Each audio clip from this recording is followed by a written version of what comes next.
Hello. So this is just going to be a kind of a review of the 2014 from the perspective of what I've been up to and type Clojure and kind of what I'm thinking of doing in the next year or so. So I guess I've just got a sheet of bullet points, which I'll probably add to as I go.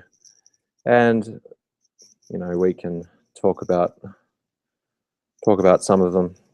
Well, I guess I'll give you a brief overview about what I've been up to. So about a year ago, I ran my typed Clojure campaign on Indiegogo, and that sustained me for about a year up till like July this year. And in August, I moved from my hometown of Perth, Western Australia, to Bloomington, Indiana, to study at Indiana University, Bloomington, to start a PhD program there. And yeah, this has obviously been a bit of an amazing ride. This wouldn't have happened without typed Clojure, or certainly without a lot of the funding that I received from that crowdfunding. That really helped me get from where I was to be able to build up typed Clojure to get me to conferences. And yeah, so now I'm at Indiana Bloomington and I can really work on this full time. And yeah, it's a hell of a ride, and it's great to be able to look back and see what's been going on. So I guess I ran that campaign September of last year or November-ish. Then I was kind of burnt out for about a month, and I learned that campaigning is pretty hard. That's one thing that I learned, definitely. Every day I tried to get on Hacker News with a new blog post or video, and you know, by the end I was just stuffed. So certainly it was a good idea to just have a rest, because I did do a lot of work, a lot of bug fixing during the actual campaign, or at least that's how I justified it to myself. But yeah, I guess the first thing I did was buy a nice chair and buy some nice kitchenware, and then learn how to cook stuff. So that's how I spent the first few weeks after my campaign, is learning how to cook and learning how to park myself comfortably in a chair that's at least healthy to use in some sense. But yeah, that's what I did for the first 6 months of 2014, was park myself in that chair, cook myself some healthy food, and just bash out a whole bunch of changes to typed Clojure. About middle of that year, in the summer, I was a mentor to two typed Clojure Google Summer of Code students. I was also a mentor to the Tools Analyzer JavaScript project done by Nicola Mametto. But both of my students were amazing. Dee Zhu, who worked on this idea of dotted polymorphism in typed Clojure, and how in Clojure we really use vectors and maps as heterogeneous data structures. We might use them as kind of pairs, or the ordering of a particular vector might, you know, you might have a number, then a Boolean, and these things might have certain characteristics, and you want to make functions that can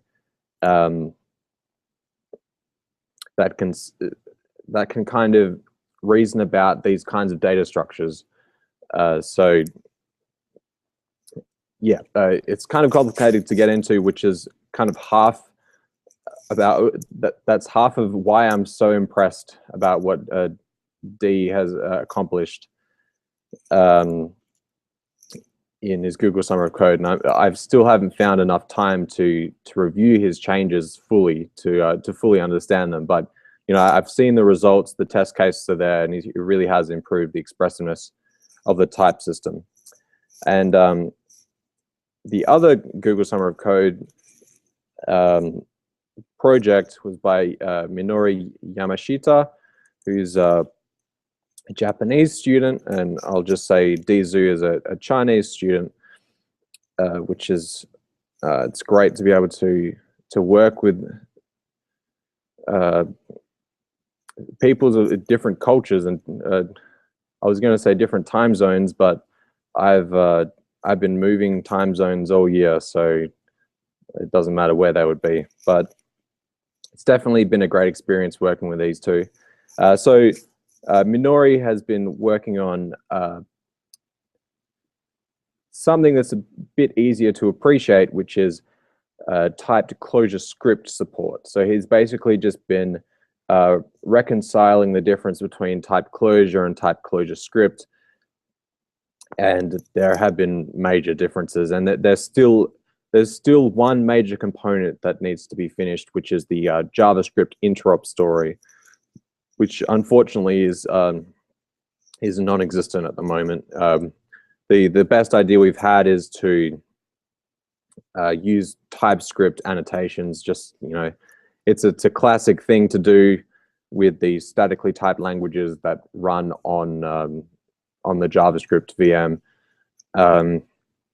That is to use TypeScript annotations to generate the appropriate annotations in, say, typed Clojure script, in the same way that we use Java reflection to look up Java methods in typed Clojure. So I think FunScript uses this. I'm sure a whole bunch of other statically typed languages use this.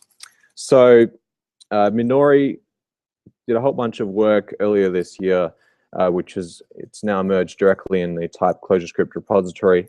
And I guess that's probably the most requested feature at this point, is getting typed Clojure script up to a production quality, at least up to par to typed Clojure. So yeah, that was Google Summer of Code. Bit of a glitch. And so that was the summer, and after the summer I moved to Bloomington to start my first semester, and I guess not much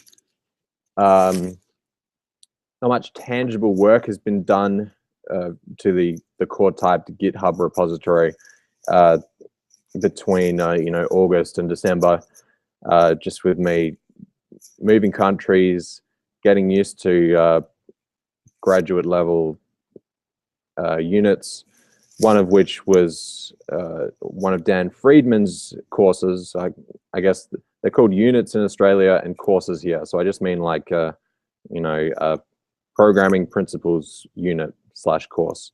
But yeah, one of them was Dan Friedman's course, which is super fun. We did lots of mini Canron, and I finally learnt how to write code in Racket, kinda. Even though I've ported all this typed Racket code to Clojure, I still haven't really developed in Racket. So that's something that I've learned this semester, and I've finally understood the difference between P and NP. There are gigantic gaps in my knowledge of computer science, and I readily admit to that. And a lot of it stems from my kind of aversion to maths. And I've done a very good job of avoiding maths courses in my undergrad. So I took a unit, theoretical foundations of computer science or something to that effect. And, there were proofs in it, inductive proofs. It's supposed to be easy, but, I struggled with it. But, it all ended up fine, and I learned a lot. So I'm improving my knowledge of computer science, perhaps not directly related to typed Clojure. But next semester is looking better on that front. I'm taking a unit on metaprogramming, which is conducted by Sam Tobin-Hochstadt, my advisor, and the guy behind typed Racket, and a lot of and a big driving force of gradual typing, who are one of the main driving forces, in my opinion, at least at Indiana. And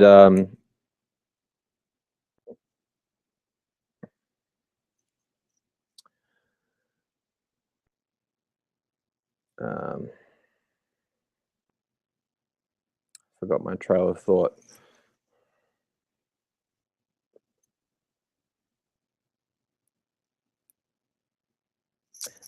Yeah, what am I doing this semester? And I'm doing a unit on automatic proof assistance. I think I'm going to be learning about Isabelle, maybe a bit of Coq. Talking about that, I'm going to Popple in a couple of weeks. I mean, I hope I'm going to Popple. My passport is in the mail, waiting for a visa. But there's a programming languages workshop, which is where I got my funding from. Then there's Popple, and then there's a Coq workshop at the end. And actually, a lot of my office is going. I'm in my office right now. There's no one crazy enough to be in the office right now. It's Monday, 29th of December, 7:30 p.m. I found out fairly quickly that if you don't need to be in Bloomington, you won't find very many people. So any time students can go home, they will. So most of my peers are in other states, but that's fine. I've had people to have a jolly old Christmas with. I've made some musician friends at the local church. So yeah, it was a musical Christmas instead of at the pub, which I'm cool with. It was fun. All right, so got Popple this year. Actually, I might as well introduce you to one of my friends who actually works right next to me. He works right there. Andrew Kent. So he's starting his PhD under Sam Tobin-Hochstadt, who I'm going to call Samth. He is Sam TH on Twitter and everywhere. But he's kind of working on typed Racket and adding these sort of linear arithmetic kind of dependent type, refinement type kind of things, where you can reason about simple arithmetic operations at the type level. So your type system could really understand what the increment function does. So it takes an argument and then increments that argument. So it can have like less than or greater than operations, relationships between different variables. So if you have a test, A is greater than B, then for the rest of that program in the then branch, say you'd always remember A is less than B, and you could use that for various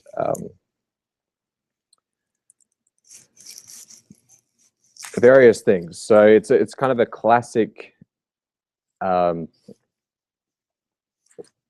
first step into refinement types or dependent types. So there's this project called Dependent ML, and I believe Liquid Haskell is kind of in this direction as well.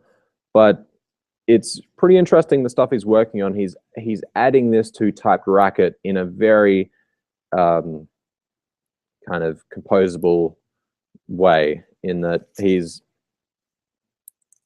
extending the occurrence typing to have an extra object. That's what they're called. So an object is the kind of the syntactic representation of an expression. So the object of a local binding is its name.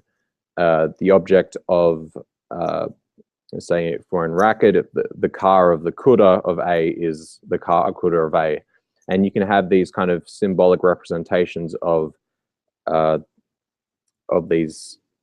expressions kind of float around in your types, and you end up using them in these kind of refinements where you can compare different objects, basically. So I use that example, A is less than B. So A is an object, B is an object. You can imagine we could also remember that the car of A is less than the car of the CUDA of the car of B, right? So you can have arbitrarily combined linear equalities. I think that's the right way, the right term. But Andrew's, yeah, so he's kind of going down that avenue and checking out some simple, well, from a pragmatic standpoint, he's aiming to add a small kind of small extensions to type Racket to start pushing it into being dependently typed or using refinement types. And just in just the few conversations we've had, we've realized that, I mean, we've both got a paper deadline in a few months, so it's funny that we come up with these crazy ideas that we kind of have to throw out and say we'll do them in a year. But one idea that we had is that we can kind of represent all types in typed Clojure or typed Racket as refinement types. And we quickly found out this wasn't a new idea. This was in fact something that we stole out of a paper which we just reviewed the week before in our gradual typing review at Indiana, which happens just outside that door, by Ravi Chu's, I think it's Ravi Chu. His system for his PhD called Dependent JavaScript, which it's I'm pretty sure it's all aligned with Liquid Haskell. I forgot the main guy's name, but I follow him on Twitter. But he's the mastermind behind all that. It's basically, the basic idea is to express your type system in terms of refinement types, and then split up all the work and just throw it at a constraint solver like Z3, like the one that Microsoft uses, has. And you end up with these very expressive type systems where you have a trick where you have to, I don't know, convert your knowledge into conjunctive normal form, simplify it in some sort of way such that the subtyping relationships can be expressed in a constraint solver, and kind of everything gets done for you. So yeah, so our idea was to kind of say, okay, we have these types, number, any, integer, symbol, you know, that's something that we can add to a refinement. So I'll try and bring up a screen and we can make sense of all this rambling. Where are we? Screen share.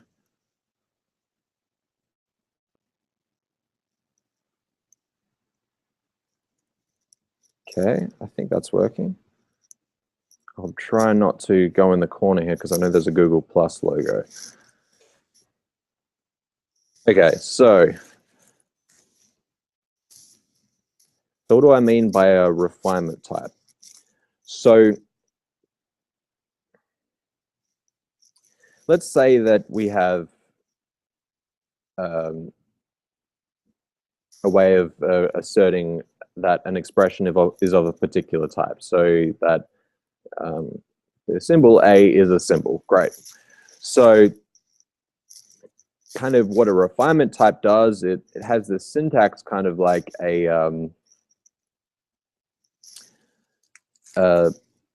set comprehension, which I've only kind of learned about recently. Hopefully I get this right, but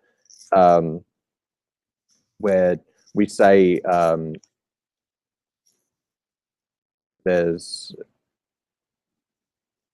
we have this object W, which is kind of like this the object I was talking about before, where W is kind of like a symbol, like a local binding. But W here is just some imaginary symbol. So what the left-hand side does is declare a symbol, and then the right-hand side says what's true about the symbol. So what we were thinking was that we could say that, put a proposition here that W is a symbol. So the idea is that both of these expressions are kind of synonymous. They mean the same thing. No, I've got that the wrong way around. But anyway, this is saying that W is a symbol. And to get a bit of context, if we, in real typed Clojure, if we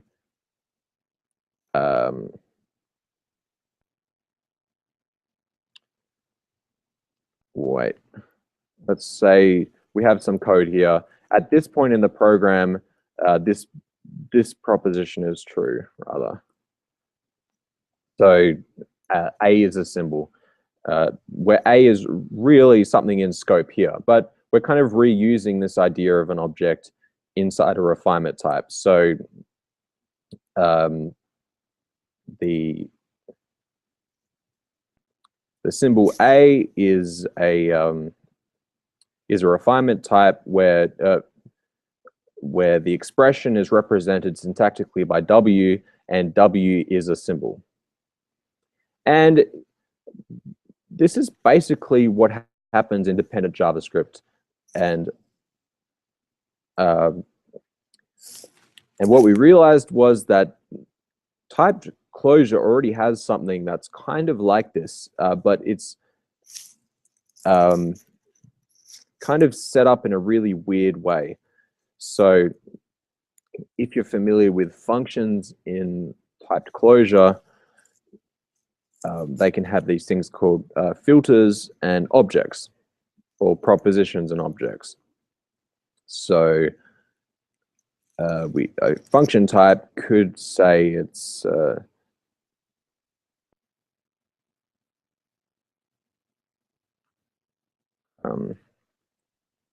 let's say it's a function that just returns nil, and we know that nil,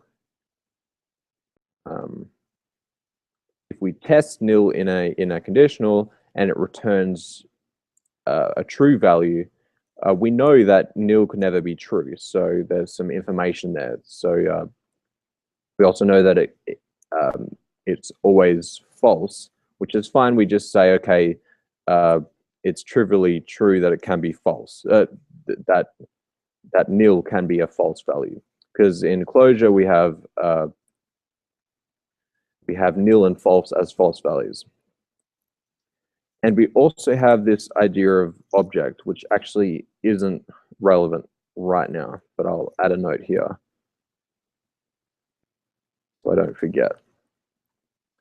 But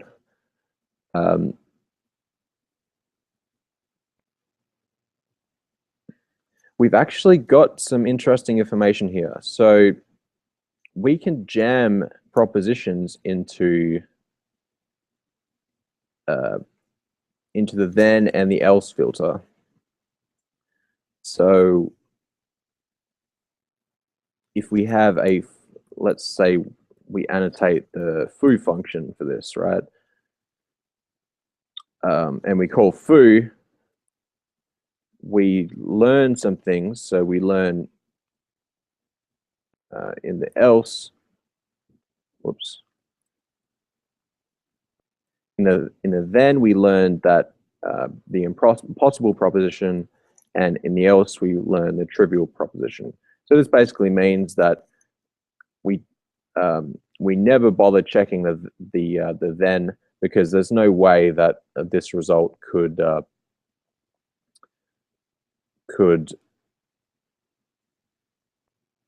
so the then is basically an unreachable branch. So what's basically happening here is if has a special rule in the type system that connects it up with occurrence typing, and it says, does this expression have any filters? So some then or else filters, which is basically, you can imagine this as being the entire return type of this function. So when we call this, we get back the type nil and some filters then and else. So what happens is when we go down the then branch, we grab the then filter and add it to the current environment. And basically the impossible proposition FF signifies that we've come to an impossible branch. So we basically throw away this branch. And the else proposition says that we don't learn anything new from this branch. It's just, and it's also possible to go down this branch. So this is interesting because the idea that we had is that we can kind of jam this information into this refinement here. So let's say we want to annotate nil to be an expression that's syntactically represented as W, and if, let's see,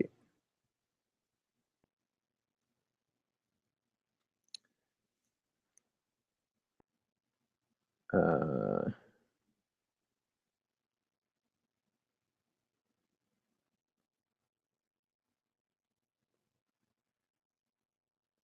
we can kind of have this this expression that says if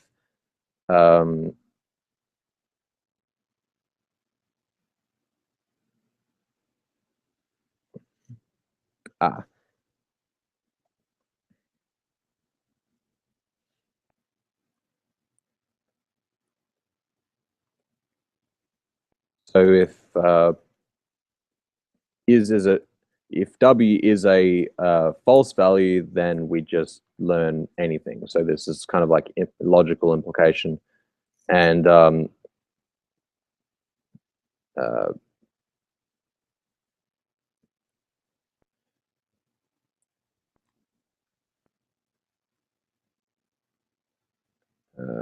and if it's not,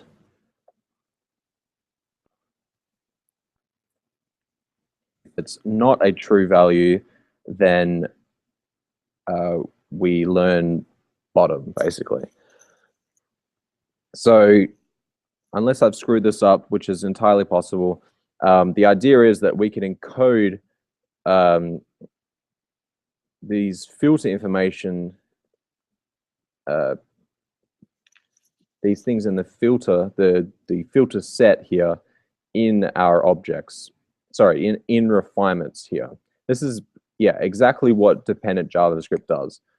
But, you know, we've kind of already, there's already a way to express this in the way that we set up our filter set. And there's kind of an insight to the design of occurrence typing, which is that there are two cases which we care about.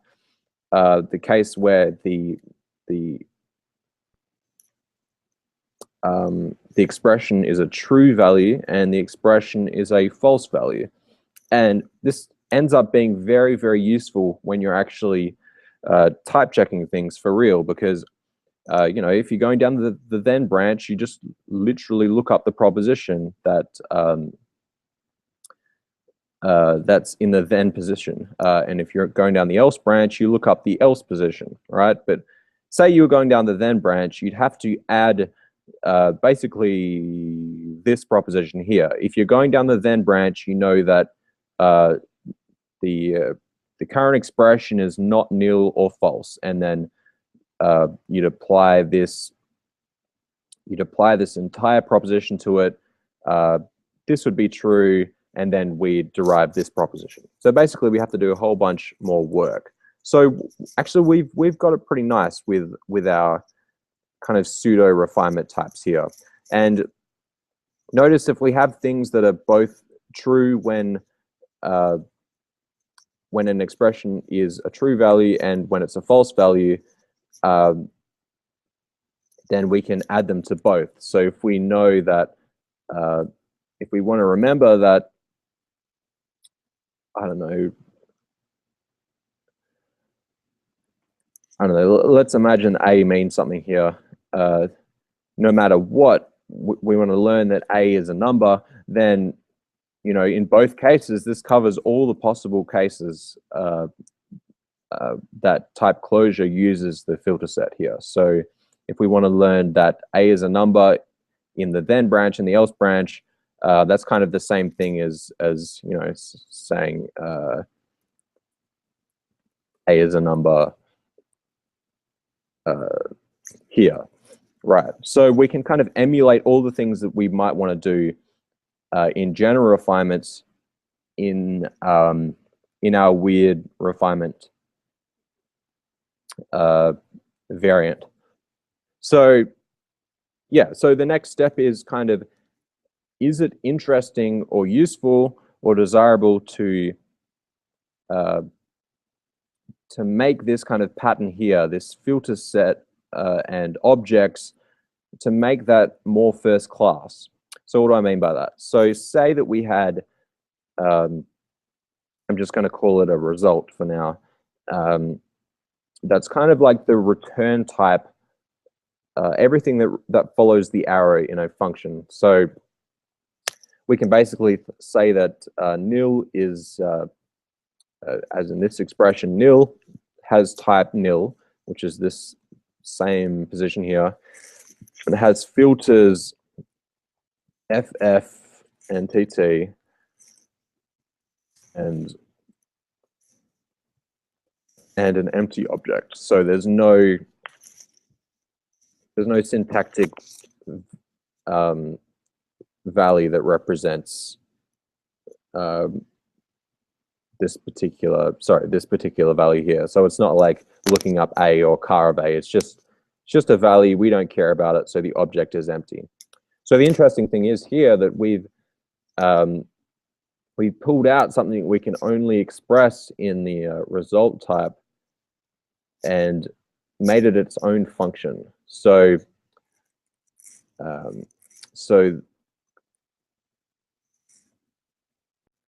currently, this is how you do it in type Clojure. You can imagine these two things are exactly the same. So this is the same as saying filters, then TT, else TT, objects, empty. In other words, this is saying that we don't know anything extra. These are just the defaults. And currently, when you use an annotation, an and form, it only ever checks the type. So when you have a nil, for example, here, there's no way to say on the right-hand side without using this sort of pattern with the right-hand side of a function. There's no way to say that this expression must be a falsy value. So there's no way to say this here. So that's one thing we can do with these results. We can assert certain propositions and certain objects with smaller expressions that don't have to be in the result position of a function. So let's just go back for a minute and explain identity. So let's annotate identity. So it's for all x, x, x. And the interesting thing is here is that we have an object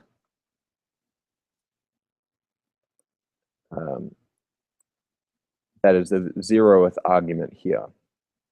So essentially what this means is that we can have a sort of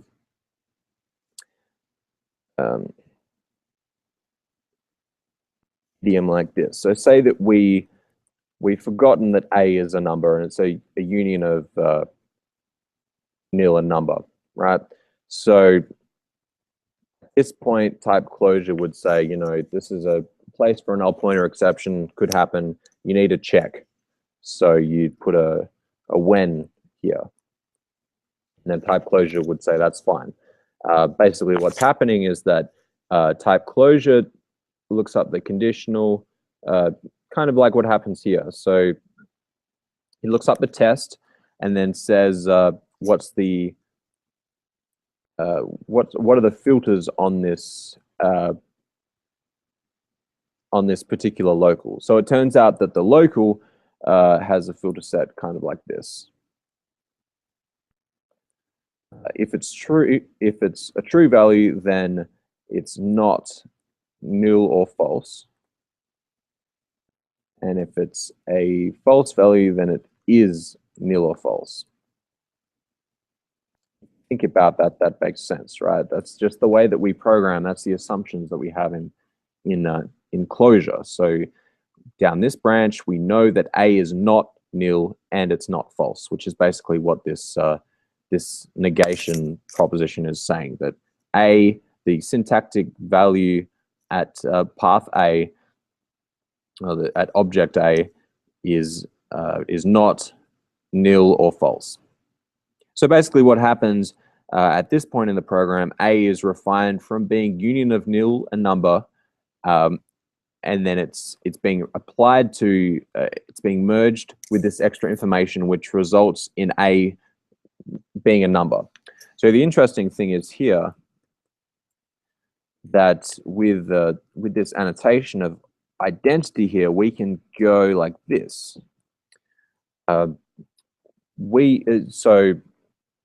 if you kind of walk through what happens here, the extra interesting thing is here that the object of A is the identity A, right?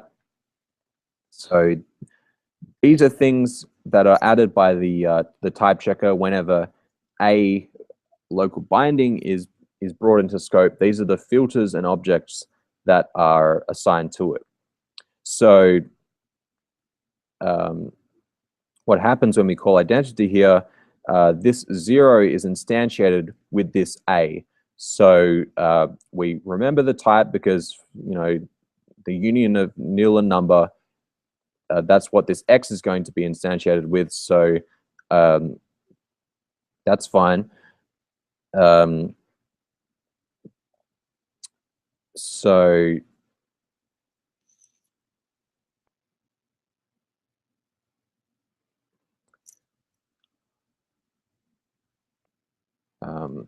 Yeah, so this, is that right? So identity of A gives back an object of A.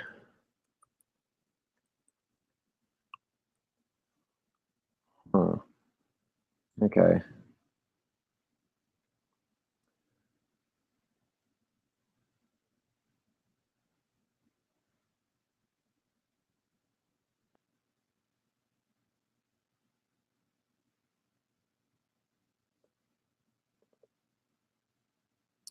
Well, we might as well try this out in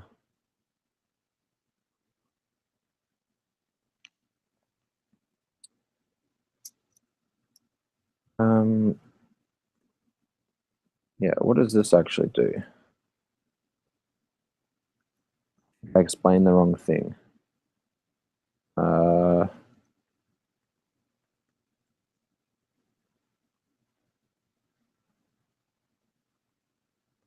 Does this work?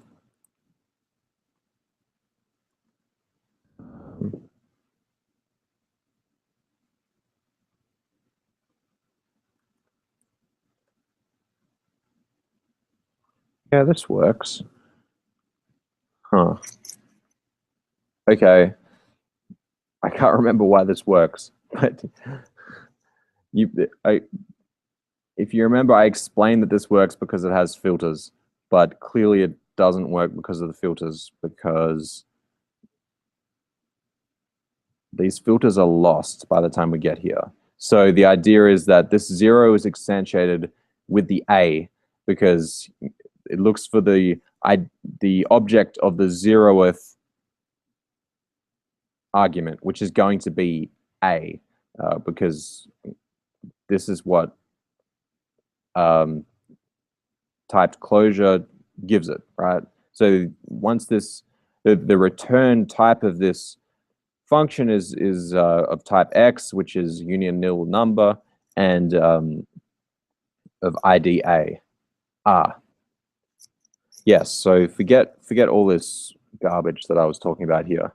So what actually happens is that type Clojure has these rules which kind of combine the information about the object of an expression and also which branch we're choosing. So basically down this branch, we're going to remember that A is not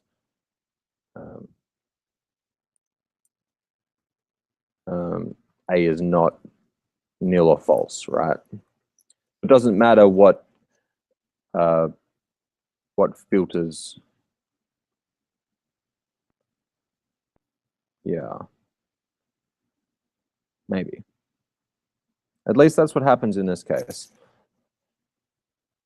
Let's ask the implementation.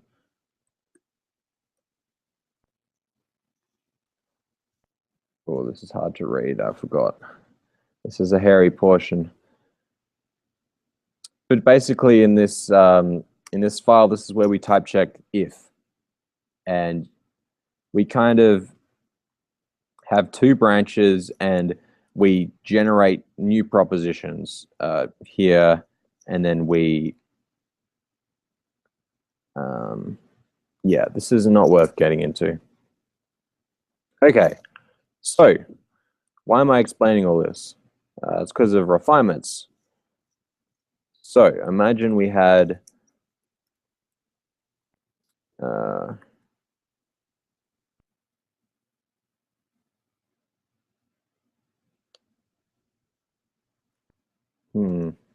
no, I was explaining this in the hope that I would come up with something genius and be able to explain it magically, but it hasn't happened.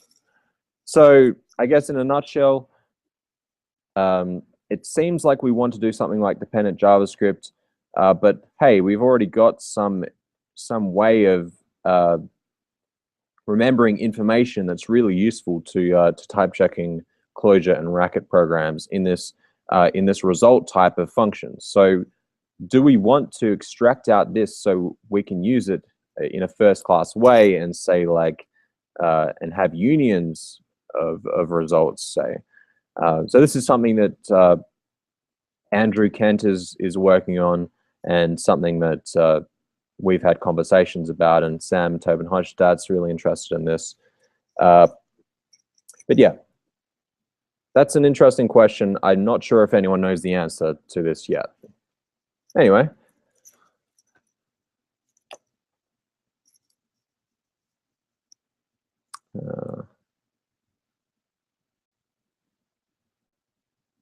Okay.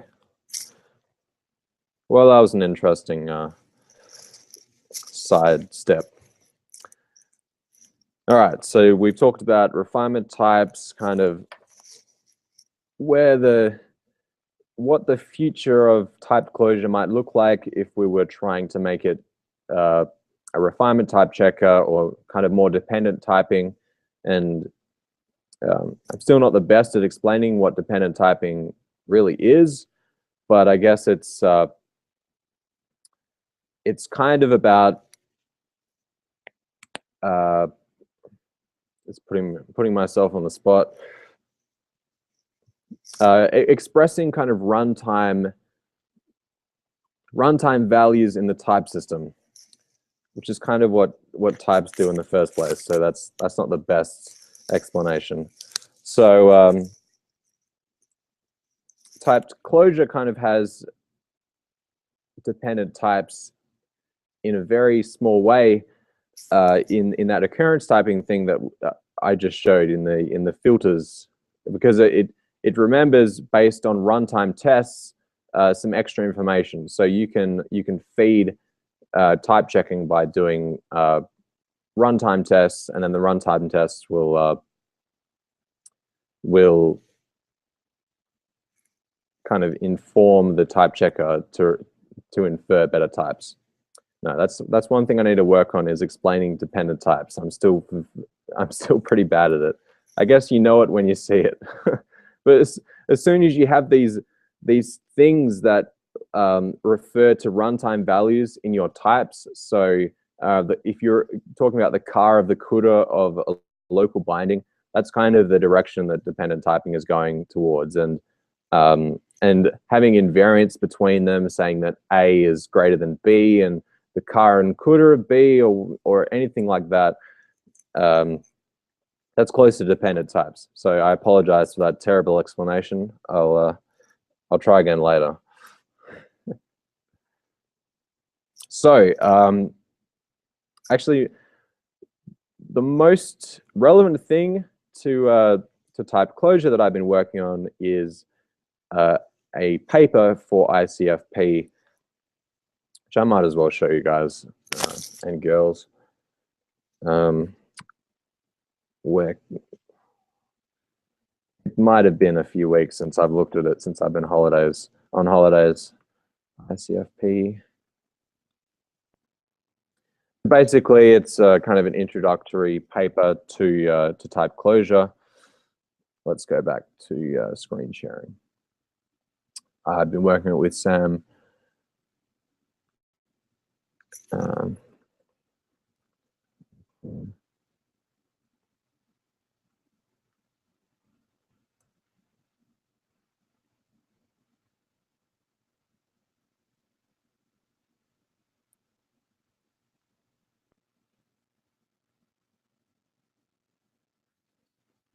So basically, right now, it's just a whole bunch of formalization. So look at all this formalization, formalism, rather. Is my screen actually sharing? Yes. Okay, so let me just check if everything's fitting. I'll just zoom in a little bit. Does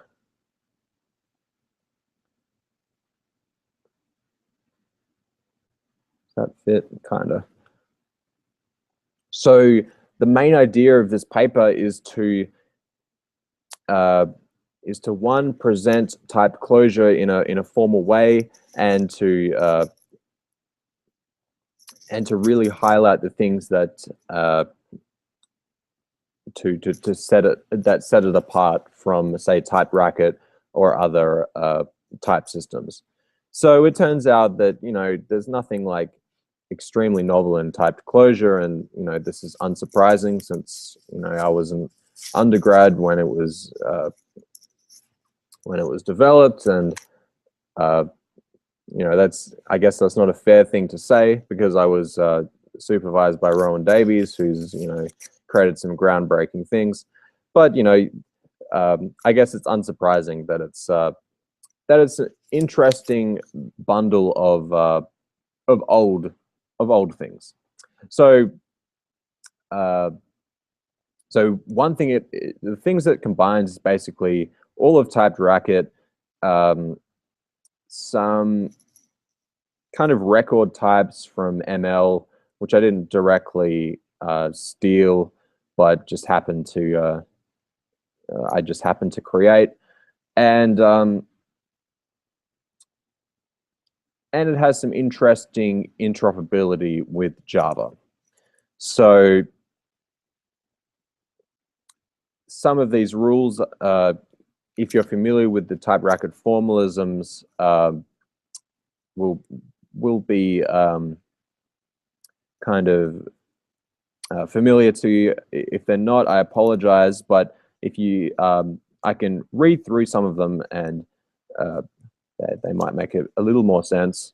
So this is what we call a typing rule, a typing judgment. I'm still not very good at explaining all of this. I wish I had better terms for all these things. I think the judgment is the actual, the entire, no, this is the judgment here, and this is like a typing rule. So the this is the premise of the rule, and this is the consequent, I think. I think that's what you call it. This is why I'm taking a formalism course next semester, so I'll be much better at explaining this.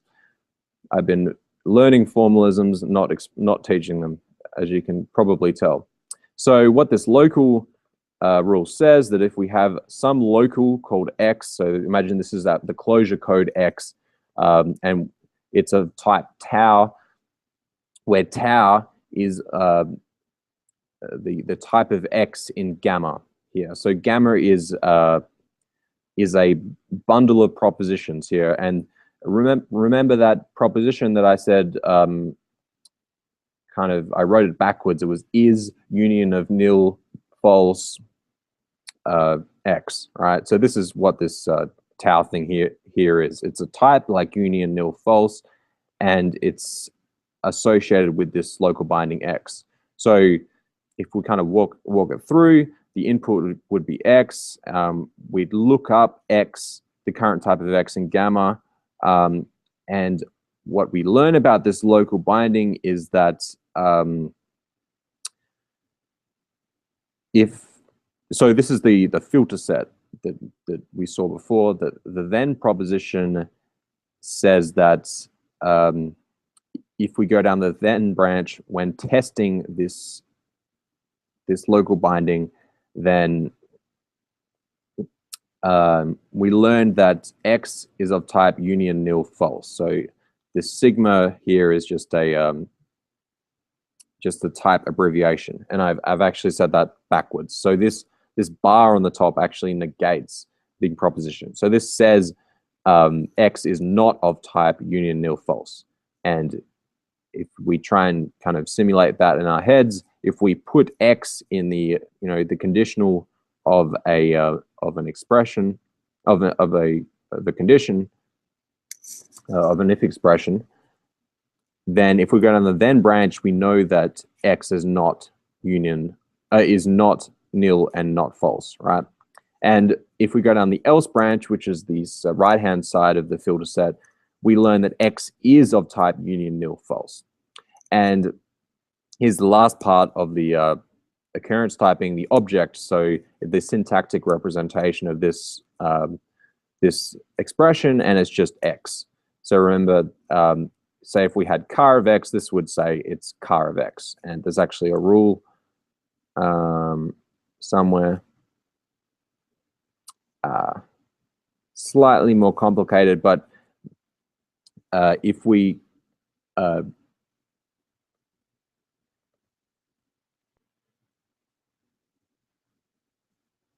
yeah, well, let's ignore everything else in that rule, but here's an example of a slightly more complicated object where the result of this entire expression is the path looking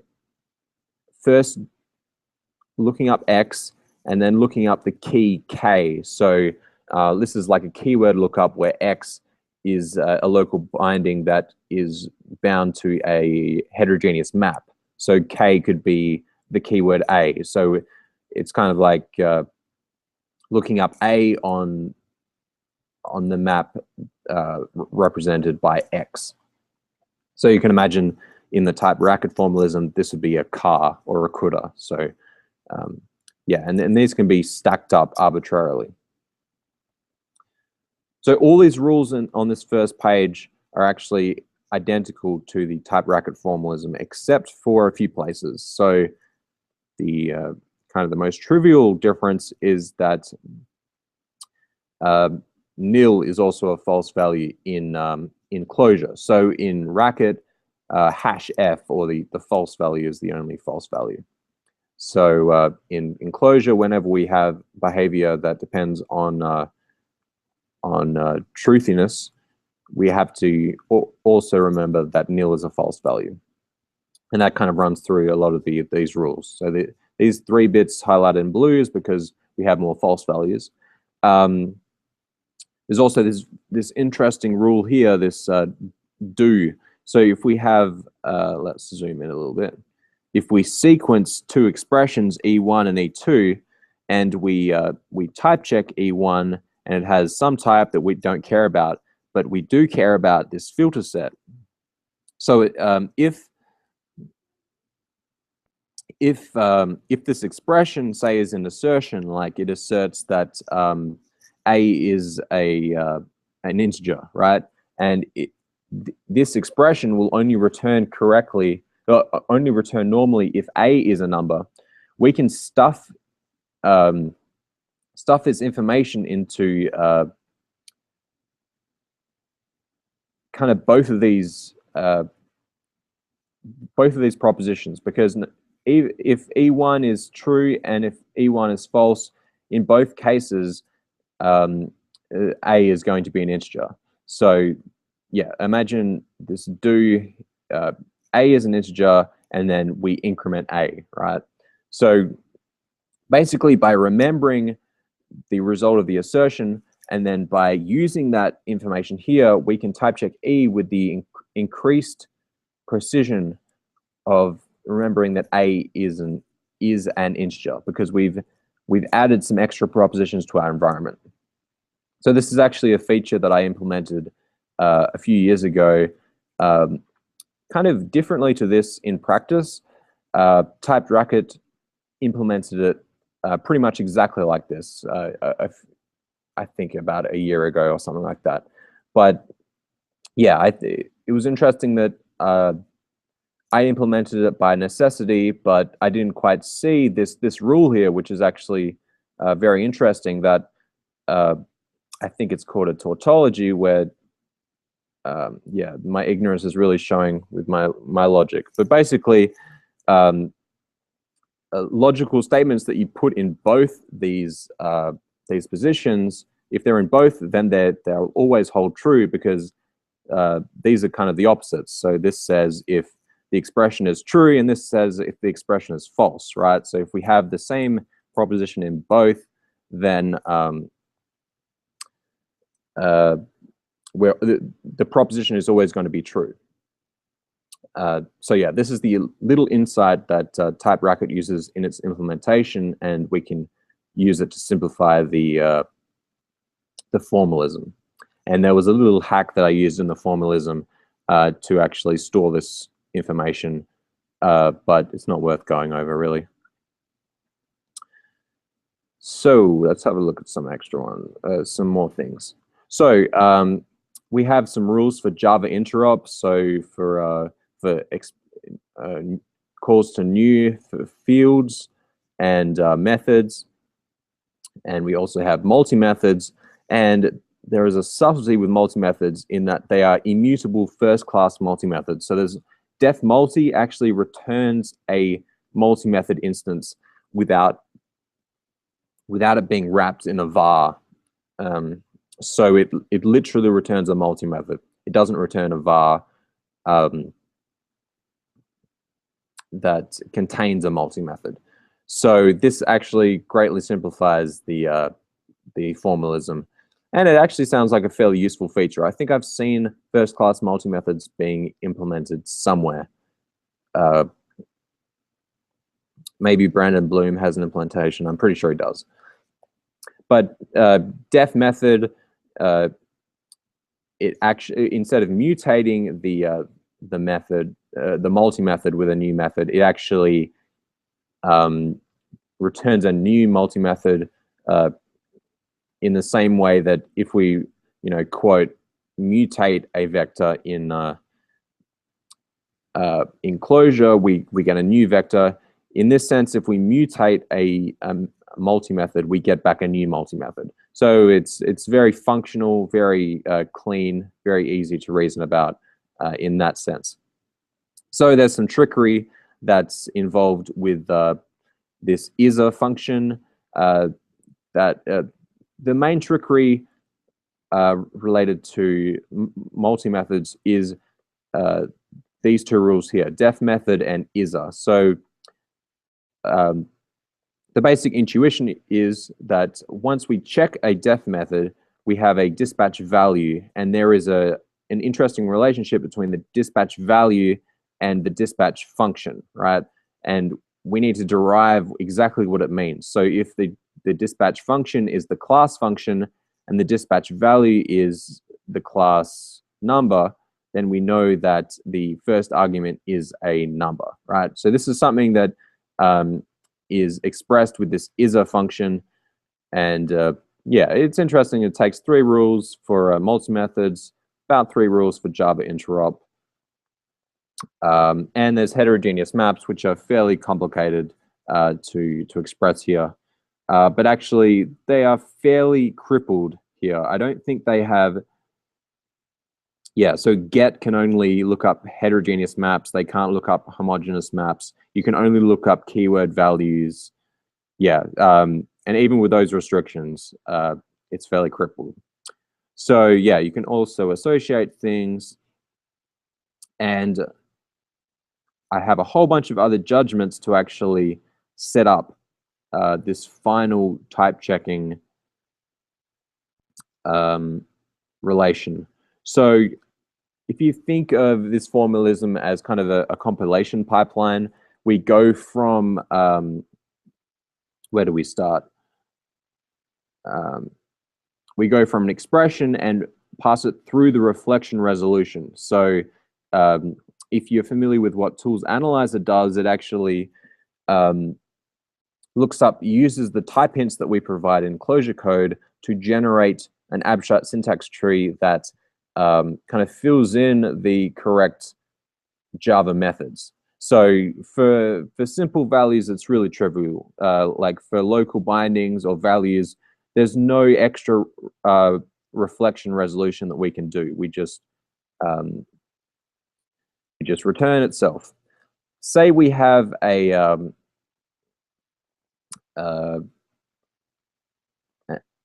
the original expression that we have is a constructor, and it's constructing some expressions. And what this says here is that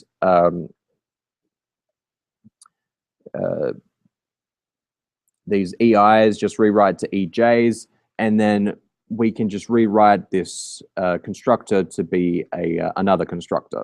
So there is a subtlety here. There is actually 2 kind of constructors here, and we'll see with this eliminate constructor, eliminate reflection rule for constructors, exactly what the difference is. So if we've been provided a constructor that uses reflection, which is the notation here, we can rewrite it to one that does not use reflection and has some argument types C, J, and a return type C. And basically what happens is in Tools Analyzer, if these EIs have the correct tags, then a much faster version of the constructor is inserted that inlines the correct constructor call. And this is kind of emulated in this rule here. So the same as our rule over here, this says these EIs translate to these EJs, and these EJs over here are what actually get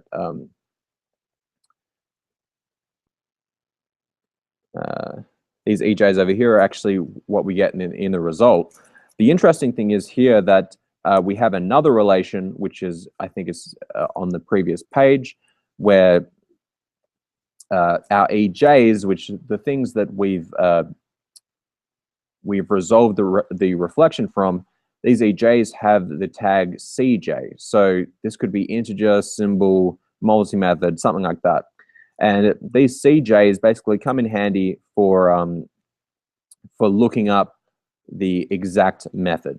So all this does, this eliminates reflection rule, is emulates what Tools Analyzer does, which is takes possibly reflective code, tries to infer tags, and then output non-reflective code. And this relation here, I'll just quickly show you it. It's a simple kind of recursive judgment where it infers the correct type hint. So, you know, true has type hint Boolean, false has type hint Boolean, keywords, a static invocation of C, sorry, a static constructor returns C1 here, which I guess these C1s can just go away. That's kind of redundant. Abstractions, I mean, this probably could be an ifun. I still haven't figured out whether that's what I want. A local binding, it just looks up to itself. There's a couple of interesting cases with local bindings. I don't know if I've used them all. Here it is. So if you invoke a local binding, then, and it has a type hint gamma, then the result of the expression has a type hint gamma. So this is actually a rule, kind of. I think this rule only applies to top-level variables, but we don't have vars in this formalism. And if all the if expressions have the same class, this all works. Anyway, so yeah, so the goal with this paper is to kind of have a fairly small formalism that, I mean, doesn't have to be minimal, which clearly it's not, that kind of captures why type Clojure is interesting, and also gives us opportunity to prove interesting things about this. So there are several theorems that you might want to prove about this, like type preservation, that says like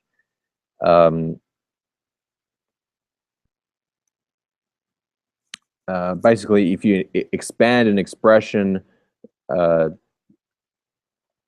think this is, yeah, you can tell I've never proved something as type preserving because I forgot exactly what it means.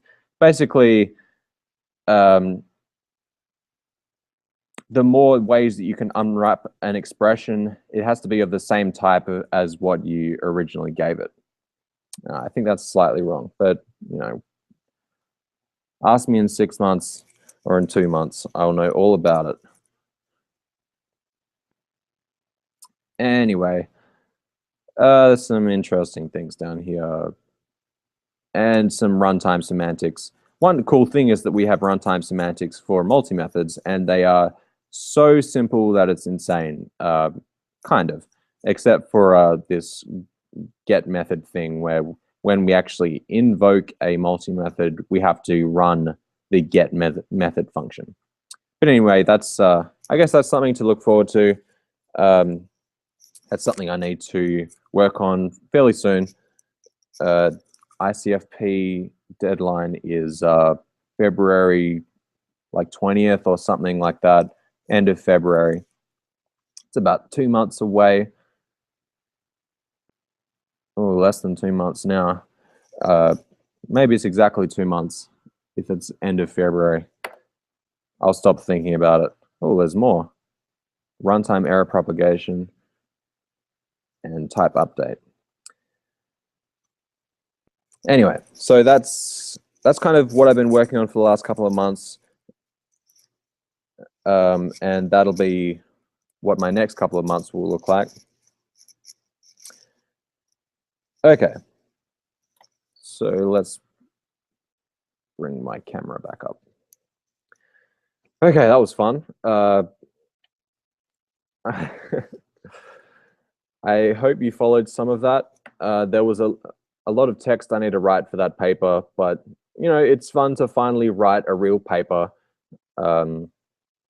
This paper that I'm writing for ICFP actually started as a 2012 scheme workshop paper that I tried starting, but you know, hopefully it sees the light of day. If it doesn't get accepted for ICFP, it'll be a great resource for people starting off with type Clojure.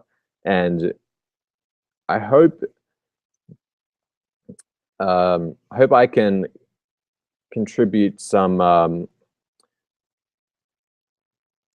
at least inspire some people to formally describe how some of Clojure's features work, because multi-methods, they're interesting, and they can be formalized in terms of some fairly clean calculus, fairly clean judgments, calculi, whatever you want to call it. And yeah, so yeah, one thing that I haven't, one thing that I've shied away from formalizing is reflection resolution. No, sorry, runtime reflection resolution in Clojure. So say if we have a reflective call to a constructor or a method, how does Clojure guess the correct method at runtime? So it turns out that that's platform dependent, and whether that should be formalized or not is unclear. But people rely on this all the time. If they're too lazy to put in type hints, if they have a really good reason, say they know that they can just put a field or a method invocation in a particular spot, and there's just no correct type hint to put in there, and they just know, I guess by coincidence, that the reflection will resolve it to exactly what they want. So it would be nice to see those sorts of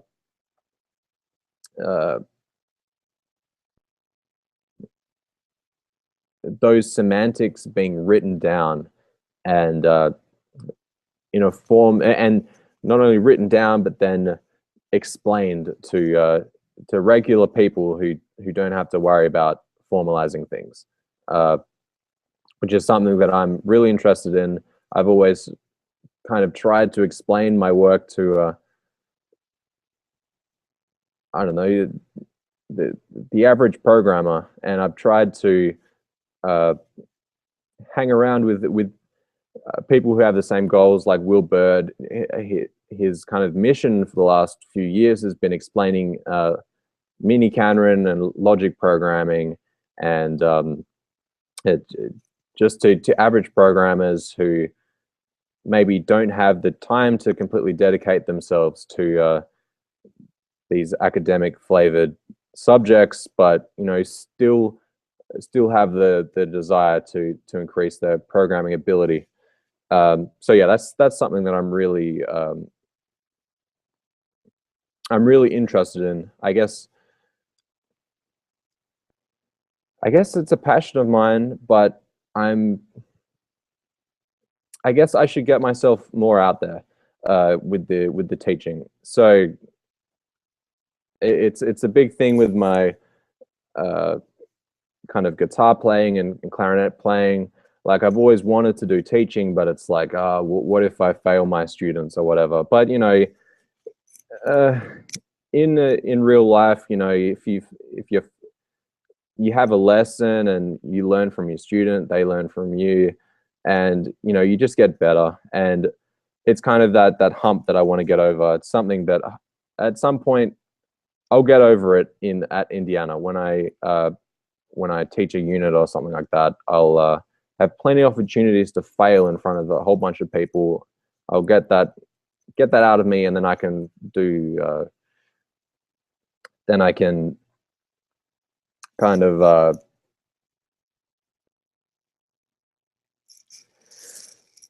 do my best to teach as many people as I can about these really interesting things.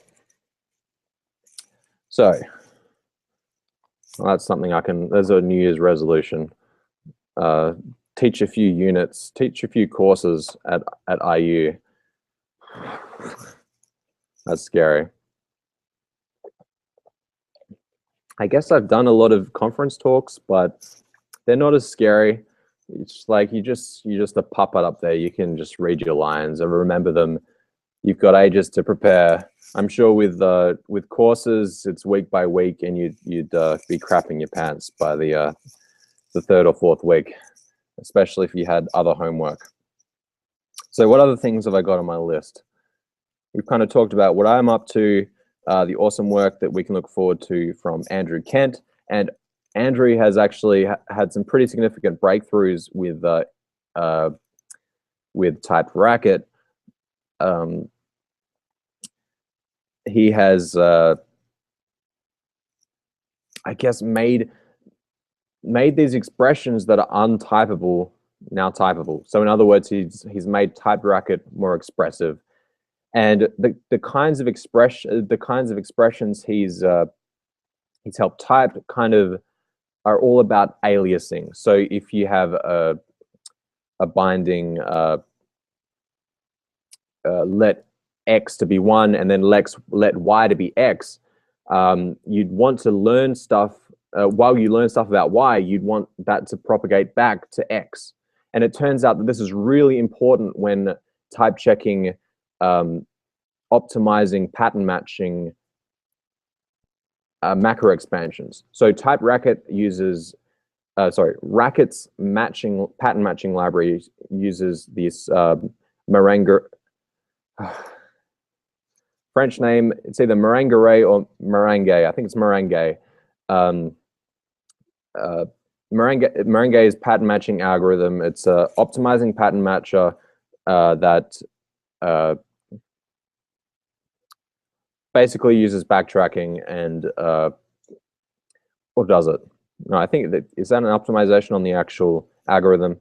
But in practice, it'll use backtracking by continuations or the exceptions or whatever's convenient for implementation. But it basically takes a match expression, rips it apart, and puts it back together in the most efficient way. So it turns out that this pattern of aliasing different locals, so that pattern that I said before, let x be 1, let y be x. So in the body, you want to learn about, when you learn about y, you want to learn about x at the same time.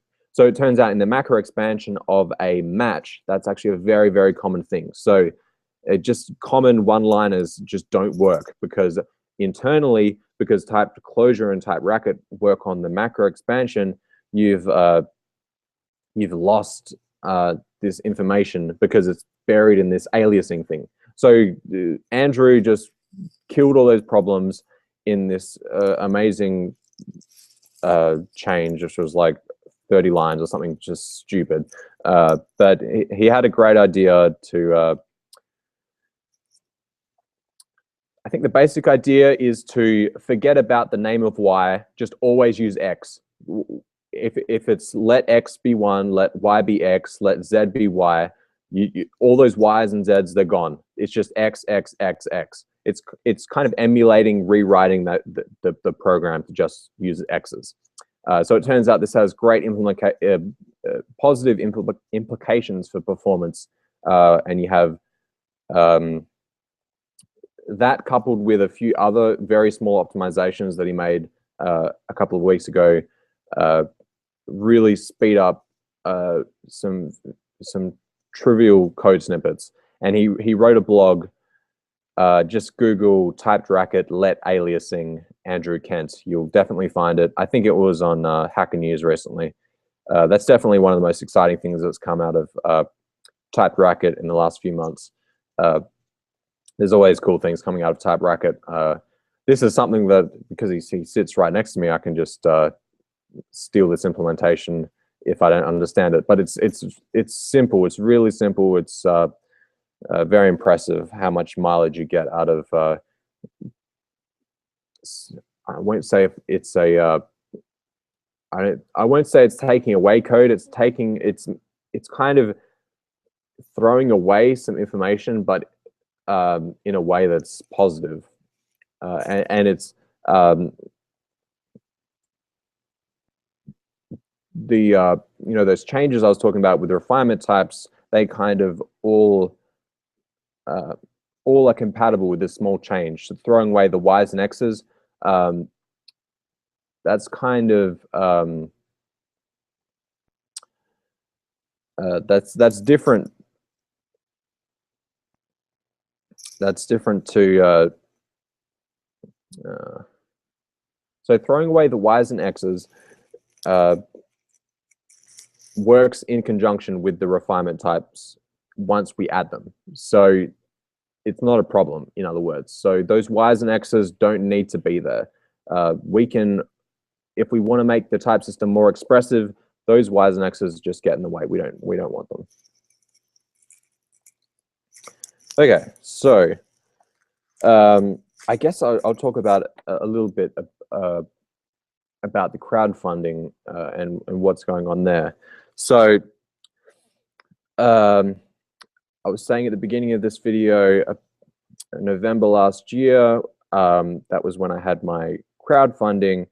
I promised a few things from that crowdfunding, not all of which have been delivered. And we're now a year on, and you know, I'm still slowly getting there. One thing I've been working towards is having a series of videos that's a kind of like not a formal tutorial, but kind of a tour of type Clojure in a very hands-on way. Like I enjoy building things in front of people, even though I guess I'm not the most creative. I guess, I mean, I haven't found the best things to build in front of people. Interpreters and type checkers are kind of one thing I can.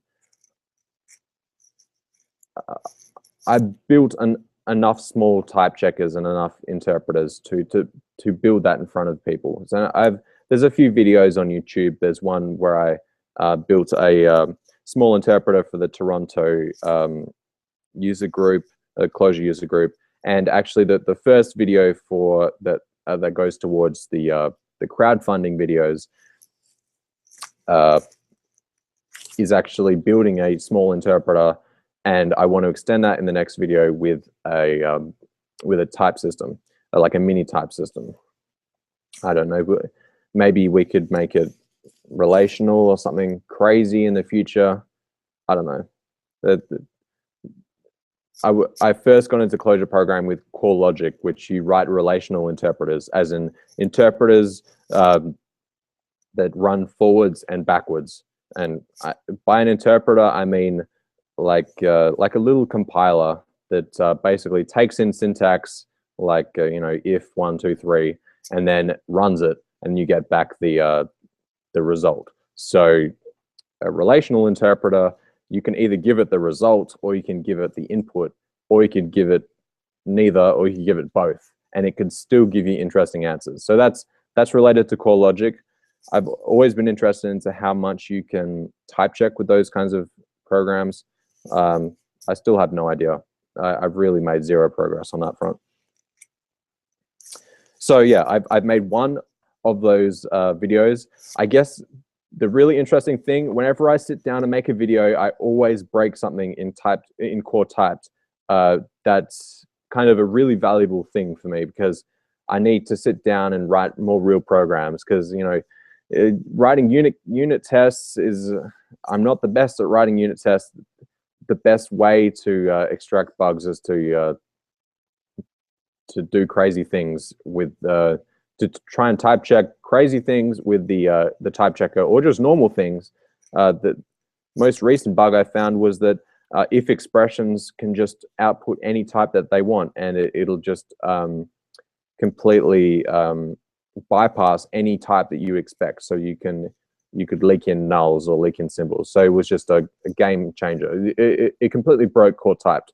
So that's why I made one video, excuse me, and then I had another branch of type Clojure that's been going on for about a month since that video.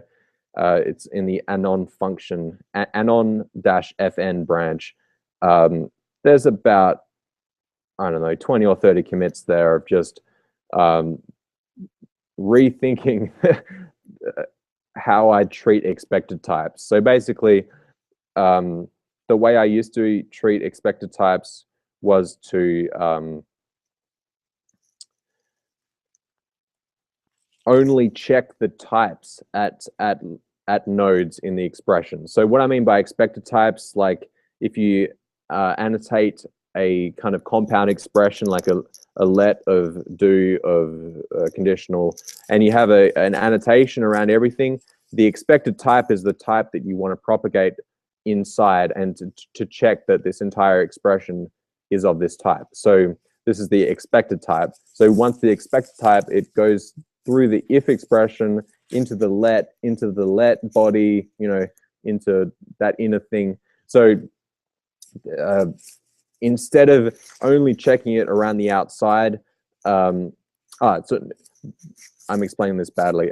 Instead of only checking the type at every position, I'm now checking the filters and objects at every position. And you can imagine I have to change this for if, let, do, all the special cases for multi-methods, heterogeneous maps, and it's been good because I've been able to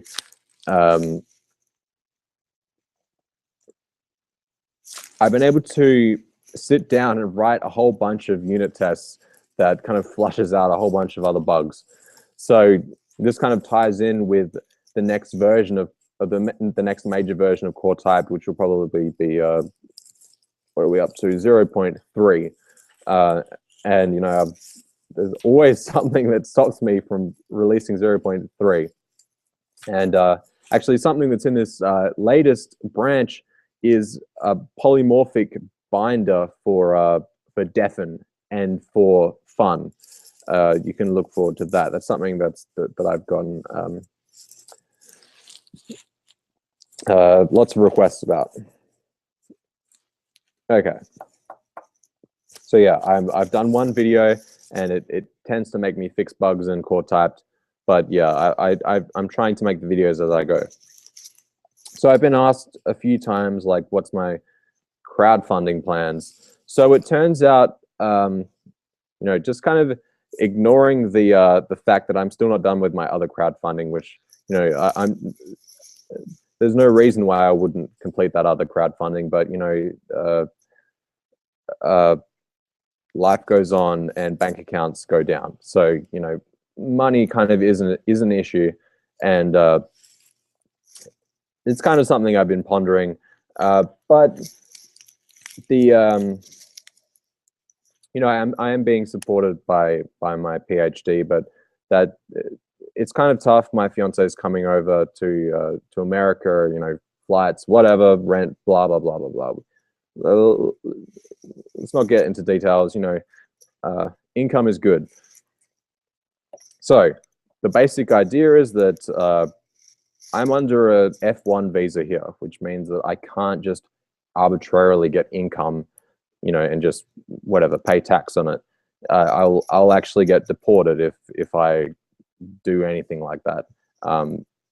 And the restrictions lift, however, after 1 year. So after 1 year, during the winter and summer breaks, I can either do an internship, which I assume includes Google Summer of Code, which is like $5 grand, which is obviously would be great help, or I could get permission to do my own venture, maybe create a company, and I can only work on this during winter and summer break. So basically this means that I can only do crowdfunding this time next year. So December 20th, 2015 is the next time that I can do crowdfunding. Assuming, yeah, I don't even know if it's possible, but I guess the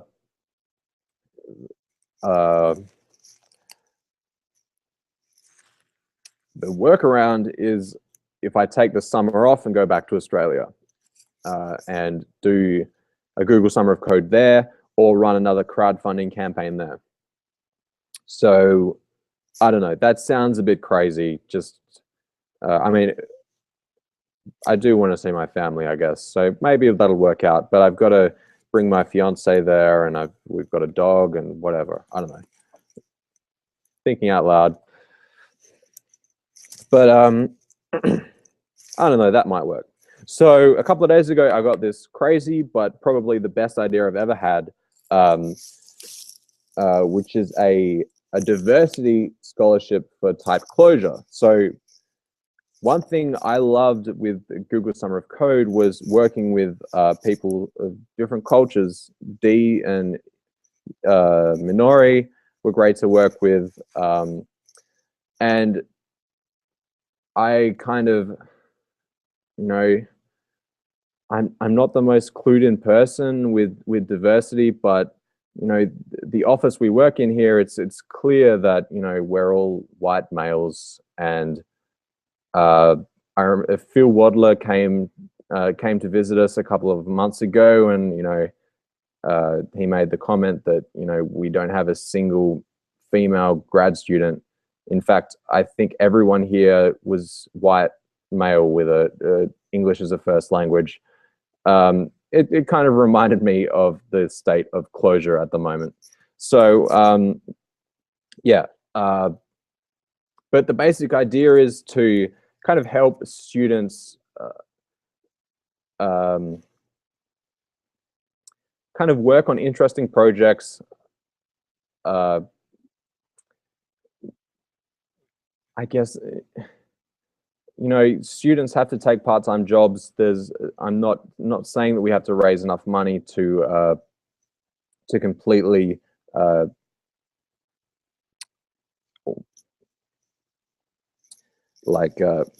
that income, right? The idea is that the student and myself would basically have a meeting every week and discuss. Well, the first thing we do is discuss how would like, I guess, how much money it would take to work X amount of hours. So I don't know, like if we work 3 hours a week and they earn the same amount as a Google Summer of Code program, like 5, 6, 7 grand a year or something like that. I guess that's something that I would have been interested in as an undergraduate, and I would obviously be supervising their work. So the idea is that we would decide on what they're interested in with typed Clojure, assign them some work. They can work directly with me. We have the whole team here at Indiana University, the graduate typing team. They could you know, interact with our weekly meetings. We have a meeting every Friday for our graduate typing team. We have around 10 people. There's always things going on with Type Racket. This is really something that, say if an undergraduate programmer or even a grad programmer or maths major or anything really, we're looking for some ways to branch out. This would be a great opportunity to kind of work with the. We do have some world-class graduate typing professors here, and if so, the overall idea is that we run a Patreon-style campaign that kind of feeds in money every month, and then I or we or you know, this office kind of informally might, I don't know, recruit somehow on some criteria. I guess my only criteria so far has been non-white male, non-English, you know, English as a first language kind of. So basically me, 80% of the Clojure community. You know, I've always wanted to help. I'm very happy to work with anyone, but this particular diversity scholarship is intended to you know, support women and people of cultures outside of America, or inside America that aren't white, basically. So yeah, one big reason for this is, I mean, I've another reason to. Okay, so there's a few reasons for why I'm really interested in this idea. So one is, I had such a great experience with my Google Summer of Code students. D from China, Minori from Japan. That was amazing. I loved it. Another thing is I've invested everything into Clojure. Clojure is everything, and it's it's very homogenous at the moment with the people that basically look like me, which is no fun. And it's disappointing to see people like Bodil kind of leaving the community, or putting it on standby because of this homogeneous makeup of Clojure. So anything I can do to help this, maybe diversify this department. That's something I've been thinking about since we saw Phil Wadler. It was like, I guess it never clicked with me that everyone in this office is a white male, because we're all, I don't know, we're all nice guys, and it's just not something I thought about. But clearly this is not I guess not sustainable, not an environment that I want to be in long term, and it's certainly not a secure environment to be in if I'm investing everything into it. So long story short,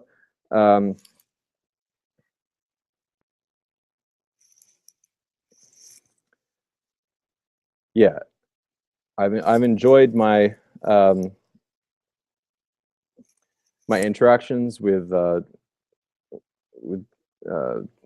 peoples of different background, and it's just something that I haven't had enough exposure to in the Clojure universe. And I don't know, this is the best idea I've had so far, and it sounds like a lot of fun.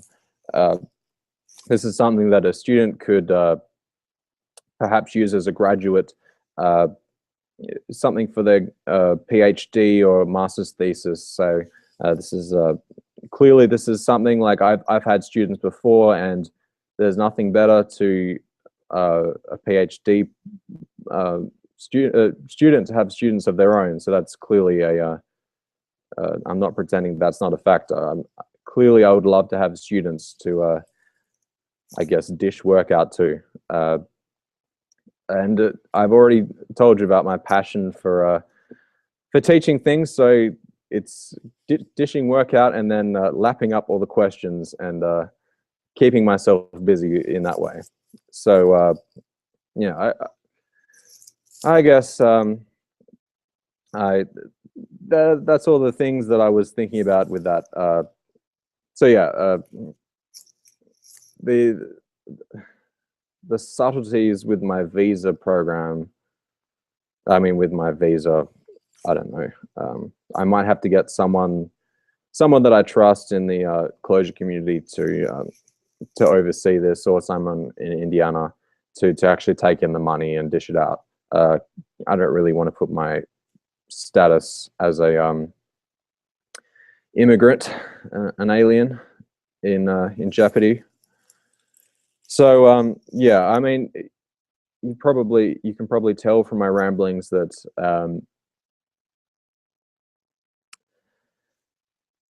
I guess I need a lot of help. I need a lot of help. At least if you're a student, get in touch with me. Let me know. I mean, just practical things like money. What would you be interested in? How much would you be interested in for how many hours a week or something like that? Would you be interested in working with me on projects and interacting with some of the great graduate typing people here? I guess if you have ideas or suggestions or advice to help me diversify Clojure, I mean, So this is the best idea I've had. So please give me feedback. Tell me what I've done right and what I've done wrong. I'm really open to all suggestions, and I'm always learning with problems of diversity. I've had a fairly sheltered life in my programming career, in the sense that I've been a kind of a lone wolf, not really part of any teams or anything like that. So I haven't come across too many diversity issues firsthand. I mean, the first one, aside from the entire Clojure community, but day by day. But yeah, I'm always ready to learn with that kind of thing. And I apologize in advance if I've said something really dumb, and I'm ready to, yeah, to correct anything I've said that's stupid. All right. So I guess I've got a little. So going completely in another direction. I actually do most of my development on an Amazon EC2 server, which is it's a large instance. I think it's got like 8 or 16 gig of RAM and a fast processor or something like that. This is actually costing me about $100 a month. And there are VMs here at Indiana, but they're for like data mining and things like that, and they come with all these. They're just not good for regular development. But yeah, this is costing me $100 a month.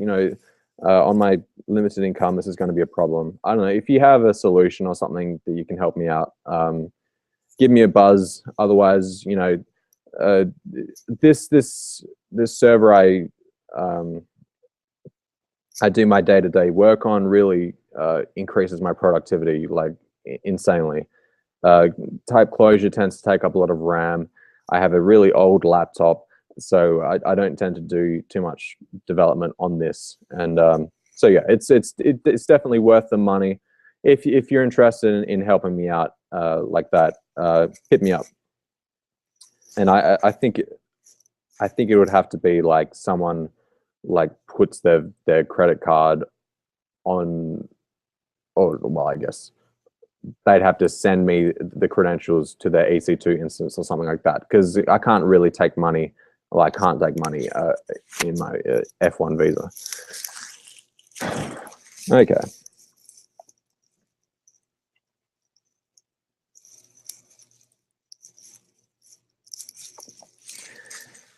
Yeah, I wrote down Jira. So I haven't been really checking Jira.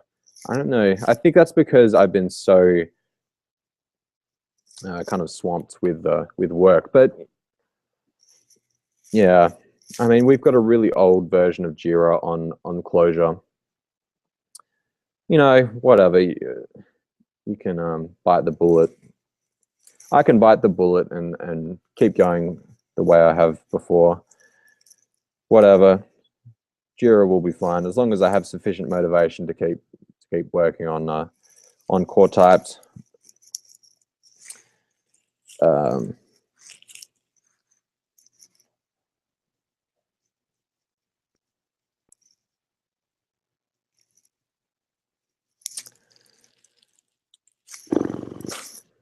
I guess. Is there anything else? Oh yeah. So one goal I want is to actually get core.typed working on one of these free continuous integration servers, and it always blows the RAM on Travis CI or Circle CI. So I'm pretty sure it's got to do with caching. Like I need to use a soft cache somewhere, but that's something I need to do fairly soon. Is profile core.typed and figure out RAM issues. This has been an issue for a long, long time. Having a continuous integration server that can check branches, unfortunately, build.clojure.org only checks the master branch, and I tend to push a lot of my experimental work onto other branches. And it would be great if I get a few students to work in the same continuous integration environment. yeah, and this, I mean, I can't take pull requests or GitHub issues with type Clojure, but you know, once you start collaborating with students, it does tend to, I don't know. I feel like it has helped me work through issues quicker. So I might be working off a fork of core.typed that can take pull requests, not necessarily to merge them, but to just coordinate between teacher and student, basically. Well, I've done this in the past, but you know, the rules are for the contributor Clojure contributor agreement that we have to submit patches to Jira, and that's always something that I'm going to do. You know, but if I have to extract those patches from some external repository that we've been collaborating on, whatever, so that'll work. That's just some minor points. So yeah, so please give me some feedback on my diversity scholarship idea. I was thinking maybe 2 to 3 students, long term, maybe 6 months or a year, working part time on Clojure, on typed Clojure for 5, 6, 7, 8 grand each. I don't know. That's maybe 20 grand a year ish, 15 to 20. I don't know. It might be feasible. I guess.